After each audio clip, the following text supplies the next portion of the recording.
অনুষ্ঠিত হয়ে গেল আন্তর্জাতিক কিড রানওয়ে শো। কানাডার এডমন্ট কনভেনশন সেন্টারে জমকালো আয়োজনে 15ই মার্চ এ অনুষ্ঠানের আয়োজন করা হয়। দিনব্যাপী এই অনুষ্ঠানে অংশগ্রহণ করেছিল অসংখ্য শিশু কিশোর। এর মধ্যে একজন ছিলেন বাংলাদেশি কানাডিয়ান শিশু মডেল আরিশা।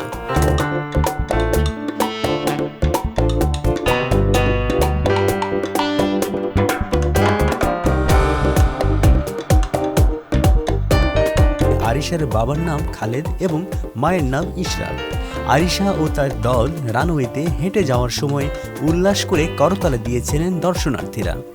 ইভেন্টে বাবা মা, দাদা দাদি, স্টেক হোল্ডার, তরুণ সমাজকর্মী এবং বিশেষ অতিথিদের একটি প্রাণবন্ত ভিড় জমে ওঠে। উপস্থিতিদের মধ্যে ছিলেন Bangladesh north American journalist network BNJ net এর সভাপতি এবং দৈনিক ৭১-এর চেতনা এর সম্পাদক দেলোয়ার জাহিদ, যিনি তরুণ অংশগ্রহণকারীদের আত্মবিশ্বাস এবং প্রতিভার প্রশংসা করেন। আন্তর্জাতিক কিড রানওয়ে শো হলো একটি পেশাদার ফ্যাশন ইভেন্ট যা শুধুমাত্র শিশুদের পোশাকের সংগ্রহ প্রদর্শনের জন্য ডিজাইন করা হয়েছে। এ ধরনের শো প্রায়শই নিউ ইয়র্ক, প্যারিস, লন্ডন এবং মিলানের মতো প্রধান ফ্যাশন রাজধানীতে প্রদর্শিত হয়।